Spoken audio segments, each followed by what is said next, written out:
কি এদের এই অবস্থা কে করলো? প্রাচীন রণকৌশল। এতে সব লেখা আছে। দেখো,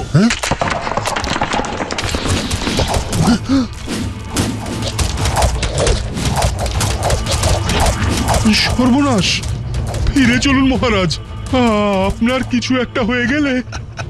আর ভয় নেই, এটাই শেষ পরীক্ষা ছিল। এবার গর্তটা খুঁজতে হবে। গুহার ভিতর গর্ত?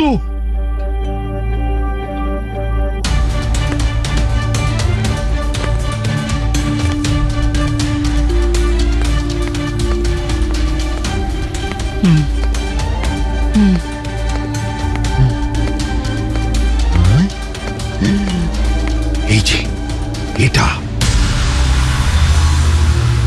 সেনাপতি, দড়িটা দাও তো। হ্যাঁ, মানে আমরা এর ভেতরে নামবো? আপনি কি পাগল হলেন মহারাজ? আমরা নয়, আমি আমি আমি এর ভেতরে নামবো। কিন্তু মহারাজ। চুপ করো সেনাপতি, এত কষ্ট করে এত কাছে এসে আর ফিরে যাব না। দাও দাও দাও।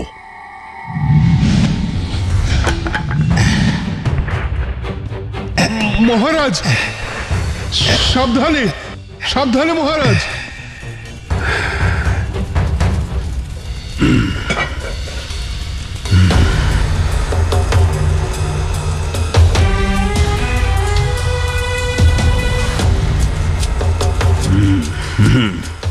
আমায় বোকা বানাতে পারবে না।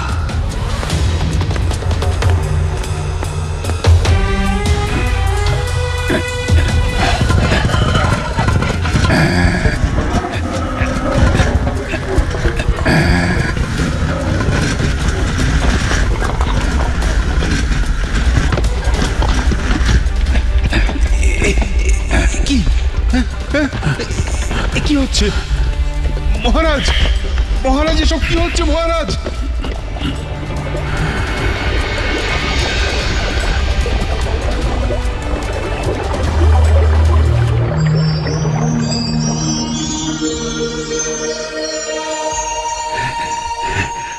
আমার পরিশ্রম এবার সার্থক হলো।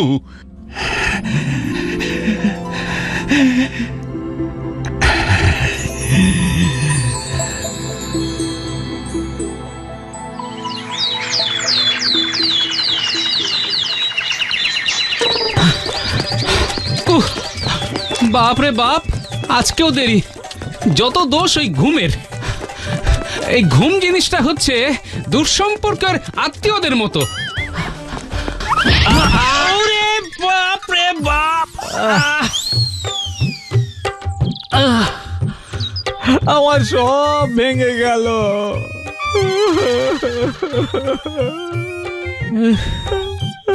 কি মহারাজও সকাল সকাল কি অলক্ষণে কাণ্ড দেখো। আমার কত ক্ষতি হয়ে গেল গোপাল দাদা। আরে বাবা, শিল্পের ক্ষতি হয়েছে। শিল্পী তো ঠিক আছে। আমি মুখ্য চুক্ষ মানুষ গোপাল দাদা, অত পেঁচের কথায় আমি বুঝি না। আচ্ছা দাঁড়া, এই নে ধর তোর ক্ষতিপূরণ। আবার নতুন পুতুল করে নিস। আর ধর ধর ধর।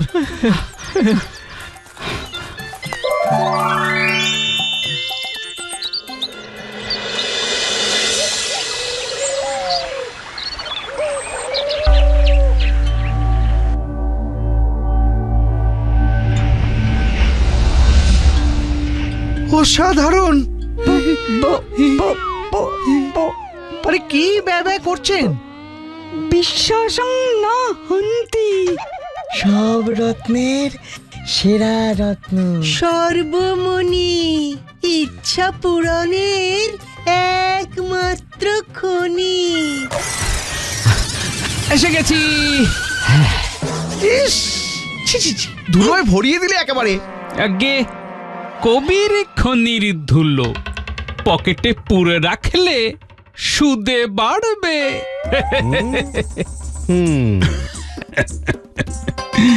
কি হলো গোপাল? অমন থ হয়ে গেলে কেন? আহা, এমন সুন্দর রত্ন আমি আজ অব্দি চোখে দেখিনি মহারাজ।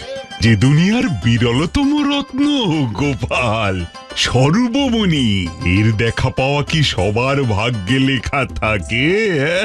হ্যাঁ, সর্বমণির নাম তো আমি শুনেছি। আর কাম হুম? সেটা কি জানো? ওই কামটাই আসল। এই সর্বমণির মালিক এই রত্নের থেকে সুস্বাস্থ্য, সম্পত্তি এবং বুদ্ধির মধ্যে যে কোনো একটি চেয়ে নিতে পারে। কিন্তু চাইলেই যে পাবে তার কি প্রমাণ? এটাই তো সর্বমণির বিশেষ জাদু ক্ষমতা। আমি তোমাদের সবার সামনে প্রমাণ করে দেব যে এই সর্বমণির ক্ষমতা গল্পকথা নয়। কিন্তু আপনি কি চাইবেন মহারাজ? সুস্বাস্থ্য তো আপনার আছে মহারাজ। ধন সম্পত্তিও তো খুব একটা মানে কম নেই মহারাজ। পিছনে যদি থাকে মন্ত্রী, তাহলে কুবেরের ধনেও হবে কমতি। আহা! থামো থামো তোমরা। হ্যাঁ গোপাল, তোমার প্রশ্নের উত্তর হলো এই রকম একটা রত্ন সঙ্গে থাকা মানে ভবিষ্যতে বিপদের সম্ভাবনা অনেকটাই কমে যায়। কিন্তু কিন্তু কি মহারাজ? কিন্তু এখন সবাইর কথা শুনে ভাবছি এটা দিয়ে আমি আমার বুদ্ধিটা তোমার থেকেও বেশি করে নিতে চাই। কি ভয় পেলে নাকি? আগে না না না না মহারাজ, ভাঁড়ের আবার ভয়।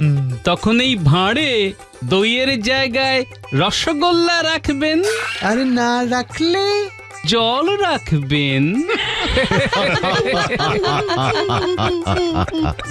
গোপাল, তোমার জবাব নেই।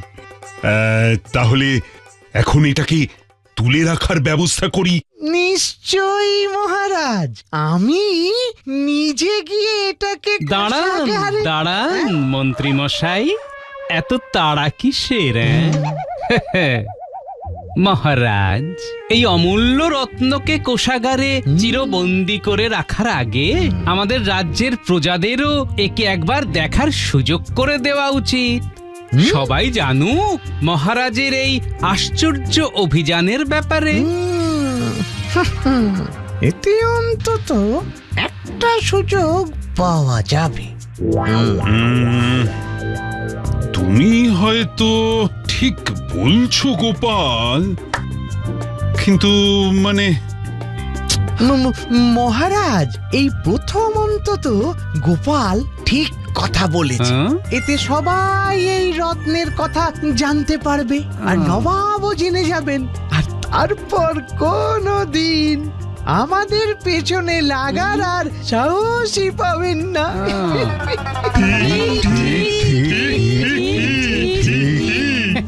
ঠিক ঠিক ঠিক। মন্ত্রীর বুদ্ধিতে অবাক হলো কবি। এই রত্নের গন্ধেই বদলে গেল ছবি। তেতালি। থামো থামো সবাই, তাহলে ওই কথাই রইল। আগামীকাল রাজবাড়িতে সর্বমণির প্রদর্শনী শুরু হবে বেলা 11টা থেকে। খবরটা রাজ্যে ঠেড়া পিটিয়ে ঘোষণা করে দাও মন্ত্রী। ঠিক আছে। আর শোনো সেনাপতি, সর্বমণিকে ঘিরে পাহারা কিন্তু জোরদার হওয়া চাই, একটা পিঁপড়েও যেন গলতে না পারে।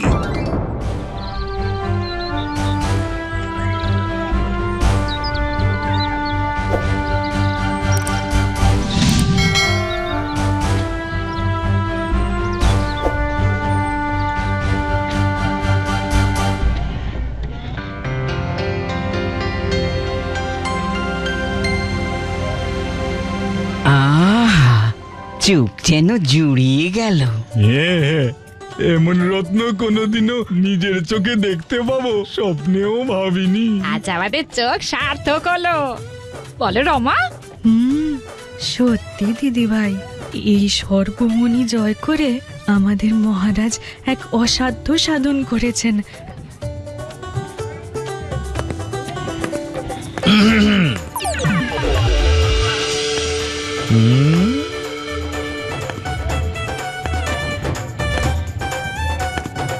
সেনাপতি,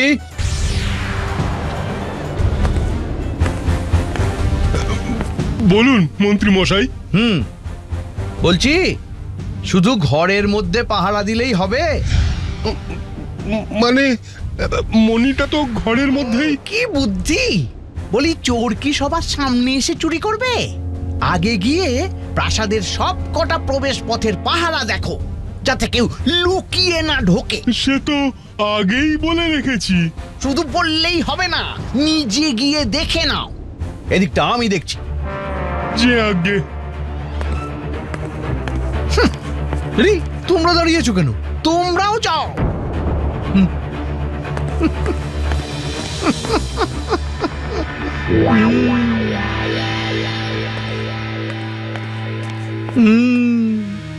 কি ব্যাপার প্রহরী, তোমরা এখানে? আগে সেনাপতি মশাই যে বললেন। আরে, আমার রাজ্যের লোকেদের আমি চিনি, এরা কেউ চোর নয়। হ্যাঁ, কি বলো তোমরা সবাই? হ্যাঁ, ঠিক মন্ত্রী মশাই, ঠিক। মহারাজের এই সর্বমণি এরা সবাই নিজেদের জীবন দিয়ে রক্ষা করবে। একদম ঠিক। তোমরা বাইরে গিয়ে দেখো তো, সন্দেহজনক এরম কাউকে দেখতে পাও কিনা। নবাবের গুপ্তচর থাকতে পারে। সন্দেহজনক কাউকে দেখলে আগে মুন্ডু কাটবে, তারপর জিজ্ঞাসা করবে। ওই মুন্ডু কেটে নিলে সে উত্তর দেবে কি করে? বাজে না বকে যা বলছি করো, যাও। এই সবাই শুনলে তো? গুপ্তচর খবর এনেছে নবাবের লোক আছে আমাদের মধ্যে। বলে কি? আমাদের মধ্যে? এখন কিছুক্ষণের জন্য প্রদর্শনী বন্ধ রাখা হচ্ছে, পরে বিকেলে আবার প্রদর্শনী খোলা হবে। চলো চলো সব, চলো চলো চলো।